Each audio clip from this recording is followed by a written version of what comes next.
Patrick Chardin, bonjour. Vous êtes le directeur général de Sharp France. Nous sommes sur le CES à Las Vegas en 2010.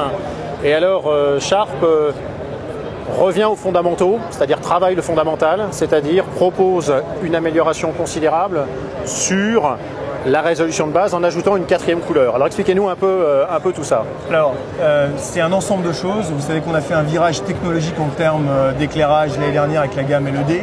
Donc tous nos modèles sont en LED. Derrière ça, on a rajouté une nouvelle dalle.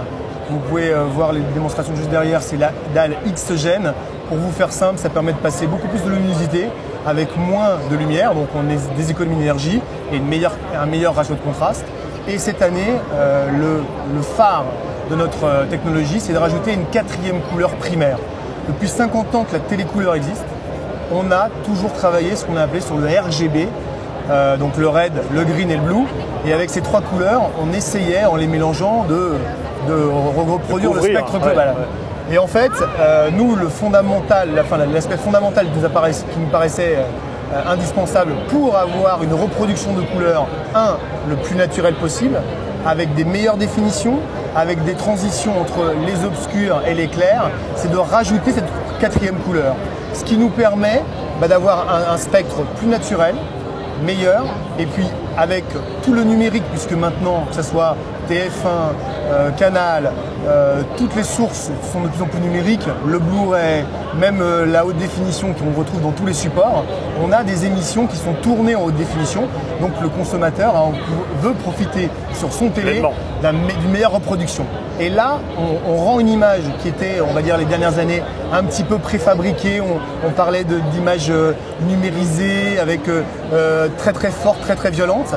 Là, on la rend naturelle, donc beaucoup plus conviviale, et en fait c'est une fenêtre ouverte sur le monde d'aujourd'hui. Alors on parle un tout petit peu, il y a trois gammes qui vont rentrer sur cette technologie.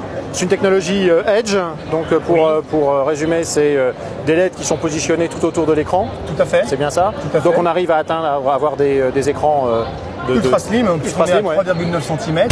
Alors c'est plus que trois gammes, c'est trois gammes pour la Coupe du Monde, puisque la prouesse technologique aussi, grâce à Sakai, vous savez qu'on a notre usine de 10e génération Sakai qui nous permet d'être, on va dire, autonome à la fois sur la qualité des produits, mais aussi sur les quantités qu'on va produire. Donc une troisième usine dans le groupe nous permet d'avancer nos gammes d'au moins 6 mois. Donc ces trois gammes qui arrivent entre fin mars et tout début avril, donc la gamme 810, 820 et 920, qui sera complétée par trois autres gammes qui s'appelleront 815, 825 et 925.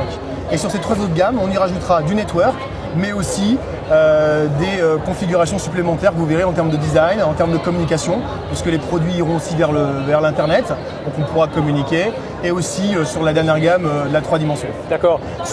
Toutes ces gammes vont être de quelle dimension à quelle dimension? Alors on va démarrer à partir du 40 pouces et on couvrira jusqu'au 60 pouces. On a une idée d'ores et déjà des prix ou c'est encore… Alors on va dire qu'on va démarrer aux alentours de 1 300 € jusqu'à 5 000 €. Donc c'est vraiment important parce qu'on amène une nouvelle technologie qui vous donne une meilleure qualité d'image. Elle fonctionne avec l'existant. La colorimétrie, c'est quelque chose qui existe. Vous n'êtes pas obligé de tout changer au niveau de l'attirail.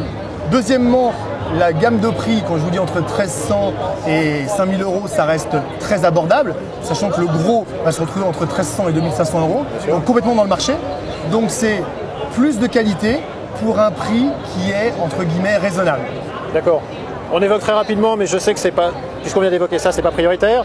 Il y a une présentation 3D, évidemment, puisque tout le salon parle du 3D, donc Sharp a une présentation 3D. Tout à fait. Des choses particulières à dire dessus?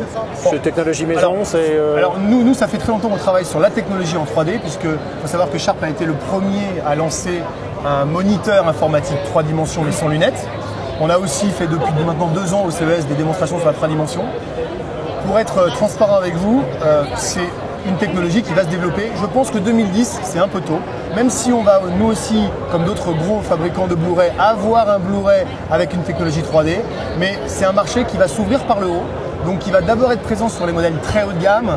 Donc qui dit très haut de gamme dit marché d'abord dans un premier temps niche et qui va s'ouvrir petit à petit. Mais à mon sens, deux choses fondamentales pour élargir ce marché. Un, se libérer des lunettes, parce que c'est quand même une contrainte physique un peu embêtante.